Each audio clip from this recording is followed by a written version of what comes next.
김상미 시인의 또 하나 시를 읽겠습니다. 또다시 바닷가에서. 이 시가 김상미 시인의 대표작, 적어도 갈수록 자연이 되어가는 여자를 대표하는 시가 될 것 같아요. 그래서 나는 그렇게 생각하고 나뿐만 아니라 그렇게 다른 김상미 시인의 이 시를 평가하는 사람들도 그렇게 여길 가능성이 높은 그런 시입니다. 또다시 바닷가에서. 김상미. 언제부터인가 나는 바닷가에서 살아요. 바다는 영원 같아요. 바다 한가운데 떠있는 기막힌 섬들처럼 육지는 이제 너무 외롭고 쓸쓸해요. 매일매일 온몸을 다해 솟구쳤다 새파란 젊음처럼 부서지는 파도 소리. 한때는 나도 저 파도 소리처럼 아주 무모했지요. 이 세상 모든 문들이 다 육지로만 열려 있는 줄 알고 끝없이 반짝이며 펼쳐지는 모래 해변을 걸으면서도 그 무수한 문들과 지치는 줄 모르고 숨바꼭질만 했지요. 숨바꼭질만으로도 세상은 너무나 아름답고 슬퍼 내 온 생애를 비벼도 좋을 만큼 부드러울 줄 알았지요. 하지만 이제 육지는 내 소속이 아니에요. 내가 마음 놓고 살 집이 이곳에는 없어요. 나는 오래오래 걸어 다시금 바닷가로 왔어요. 파도에 파도가 끝없이 이어지고 바람에 바람이 끝없이 이어지고 낮이 가면 밤이 오고 또 낮이 오는 이곳에서 나는 깊고 깊은 바닷속에서 들려오는 거대한 흑등고래의 숨소리를 들어요. 온몸으로 바다가 집인 모든 것들을 그리워하며 끈질기게 육지에 예속된 숨을 곳 없는 내 발자국들을 지워요. 먼 바다에서 불어오는 소금기 많은 바람에 내 삶을 하나하나 증발시켜요. 얼마나 편안하고 경이로운지 누워서도 앉아서도 다 들려요. 깊은 바다에 얽힌 전설들, 사이렌들의 바위, 불멸의 리바이어던, 바다마녀 키르케와 바다 괴물 크라켄, 감동적인 만다 가오리와 청어대의 놀라운 데이도, 무지갯빛 조각이, 거침없이 물속의 하늘을 날아다니는 크고 작은 물고기 떼들. 바다는 꿈속 같아요. 타는 듯한 갈증으로 강렬하게 수평선 자락을 움켜잡는 위험하고 광활한 꿈. 언제부터인가 나는 그 바닷가에서 살아요. 매일매일 즐겁게 내 피와 뼈들이 심해로 하얗게 가라앉는 걸 바라봐요. 얼마나 아름답고 가혹한지. 육지는 이제 너무나 거대한 무역시장. 나는 더 이상 그곳에서 살 것이 없어요. 사고 싶은 것이 없어요.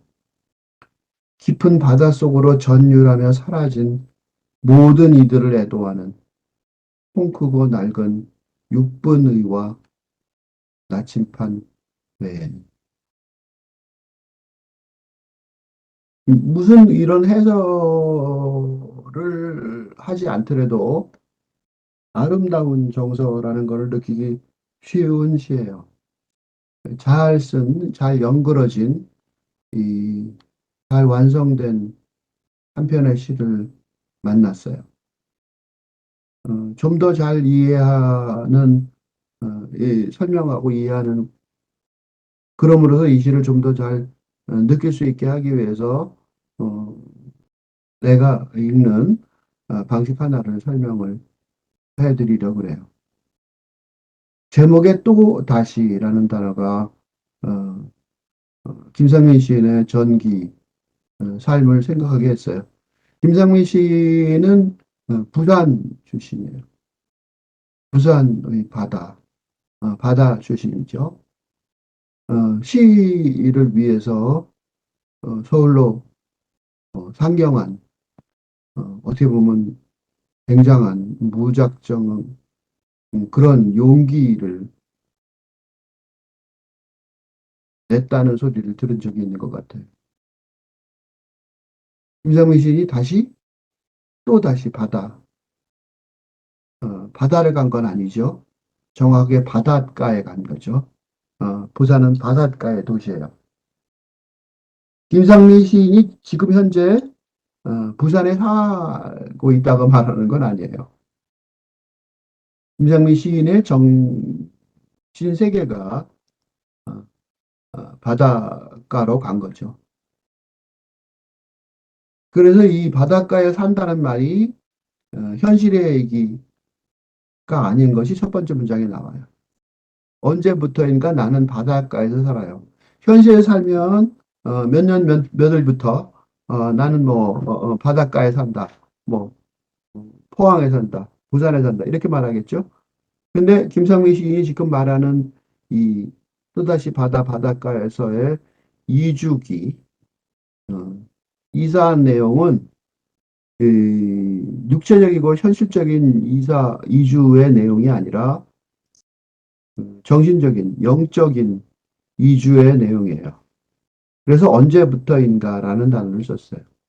왜 언제부터인가를 잘 썼냐면 영적인 이주는 정확하게 그 이주 일자를 알 수가 없어요.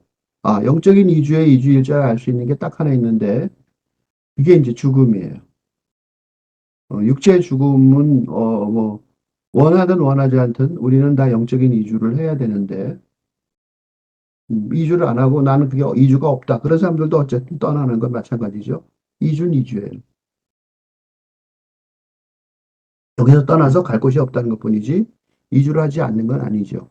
그러니까 그 사후의 세계에 대해서 논란이 있겠지만 그 별로 중요한 얘기가 아니에요. 중요한 얘기는 우리는 아직 살아있으니까 살아있는 속에서의 영적인 이주가 더 중요한 거죠. 그 다음 얘기는 그 다음 얘기로 또 다른 얘기 같아요. 어쨌든 간에 그런 이주에 살아있는 동안의 영적인 이주의 경우에는 그 이주 일자가 정확하지가 않을 수밖에 없어요. 왜냐하면 그 이주는 어, 아직도 육체적으로 육체를 가지고 있는 상황 속에서 이주를 하는 것이니까요. 그러니까 어느 순간에 내가 마음속으로 이주를 갔다 그래도 육체에 다시 끌려오는 경우가 있겠죠. 그렇죠? 그래서 그 영적인 이주는 그런 이중적인 이주를 의미해요. 그리고 이 시는 바로 그런 이중적인 이주의 상황을 묘사를 하고 있어요.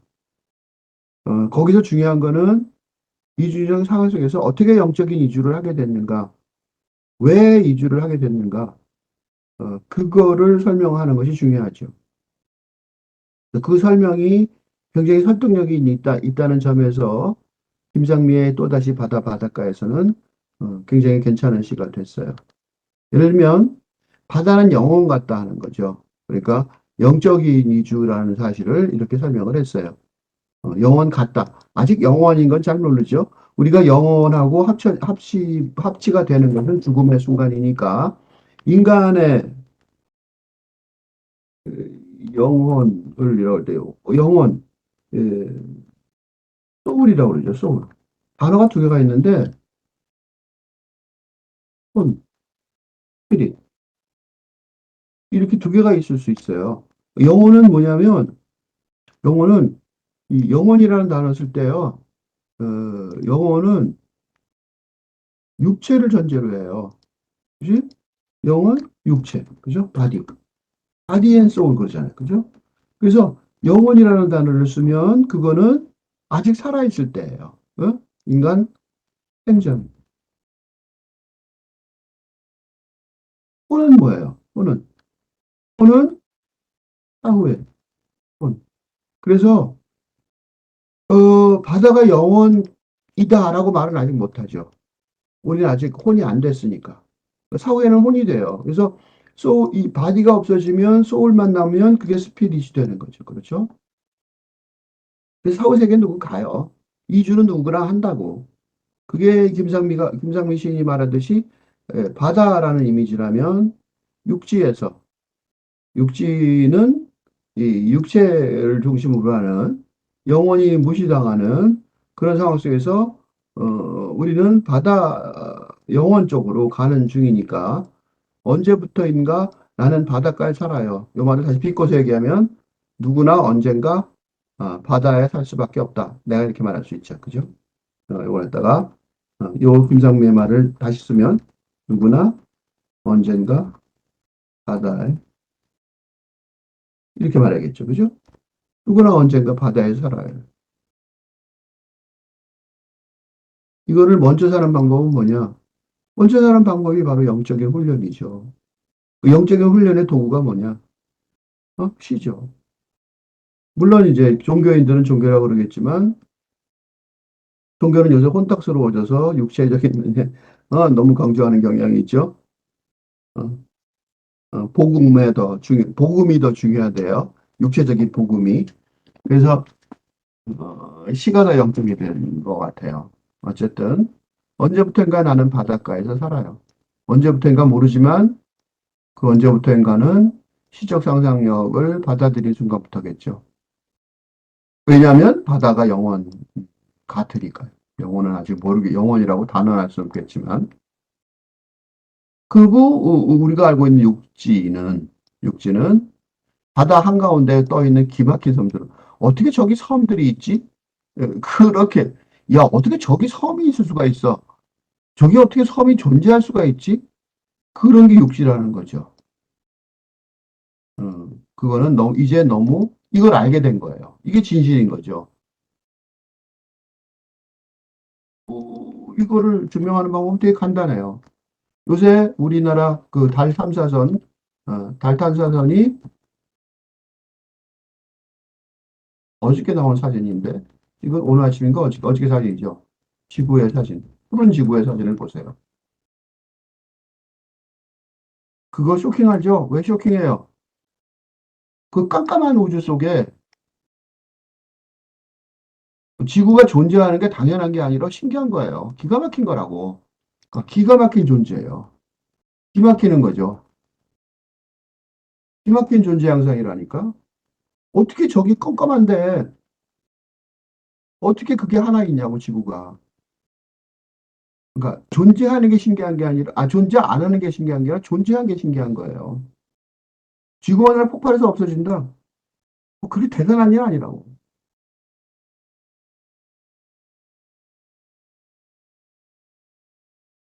인간 생존보다 사고가 길죠. 누가 더 힘이 있을 것 같아요? 이쪽이죠? 인간 존재의 힘은 여기에 있어요. 이거? 이게 길어요? 뒤가 길어요? 뒤가 훨씬 길죠. 만약 존재한다 그러면 그 존재가 아니라니까? 그 바다 한가운데 떠 있는 기막힌 섬. 맞는 소리예요. 그렇게 보고 나면 육지는 어때요? 이제 너무나 외롭고 쓸쓸하죠. 어? 달 탐사선이 찍은 푸른 지구의 사진, 우리 한국의 달 탐사선이 그걸 한번 찾아보세요. 너무 외롭고 쓸쓸해요. 근데 그걸 몰랐던 거죠. 그죠? 이걸 잘 못 발견했을 때 그때는 매일매일 온힘을 다해 솟구쳤다. 새파란 젊음처럼 부서지는 파도 소리. 파도를 보면 그렇죠. 아주 진짜로 온힘을 다해 솟구쳤다 부서지죠. 한때는 나도 저 파도 소리처럼 아주 무모했지.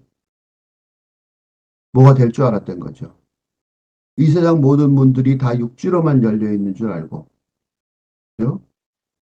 끝없이 반짝이며 펼쳐지는 모래 해변을 걸으면서도, 분명히 걸으면서도 나는 그 무수한 문들과 지치는 줄 모르고 숨바꼭질만 했어요. 그래서 무모하게 육지 쪽으로 달려왔어요. 섬처녀들, 해변가 처녀들, 이런 경우 많죠. 거기에 뭐가 있는 환상이 있는 줄 아는 거죠. 숨바꼭질만으로도, 그 숨바꼭질 하는 것만으로도 거기가 온 게 아니에요. 그런 현실이 와 있는 게 아닌데도 불구하고 그 숨바꼭질만으로도 세상은 너무나 아름답고 슬펐어요. 그래서 내 온 생애를 비벼도 좋을 만큼 부드러울 줄 알았어요. 이 문장이 굉장히 중요한 구문이에요. 근데 어땠어요? 부드럽지 않았어요. 그런 희망은 산산이 부서졌어요. 파도처럼. 그래서 하지만 이제 육신은 내 소속이 아니에요. 내가 버틸 것이 아니라는 거죠. 내가 마음 놓고 살 집이 이곳에는 없어요. 현실이기도 하지만 영혼의 고백이기도 하죠. 그래서 나는 오래오래 걸어. 다시금 바닷가로 왔어요. 희망을 찾아갔다가 집안의 희망, 파랑새를 찾아갔다 돌아온 그런 얘기 같죠?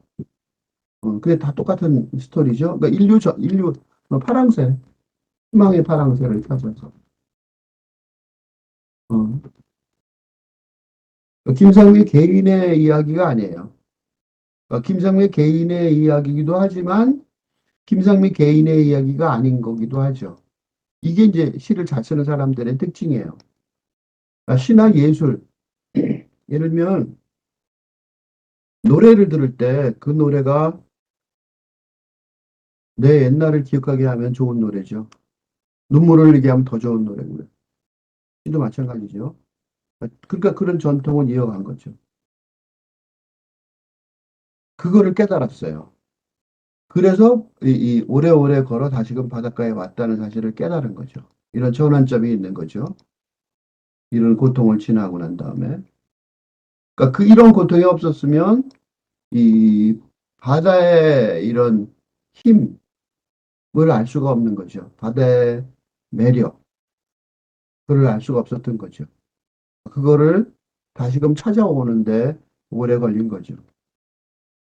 파도의 파도가 끝없이 이어지고 바람의 바람이 끝없이 이어지고 낮이 가면 밤이 오고 또 낮이 오는 이곳에서 그래서 거기서 뭘 발견하냐면 깊고 깊은 바다 속에서 들려오는 거대한 흑동고래의 숨소리를 들어요. 진짜 들은 거죠.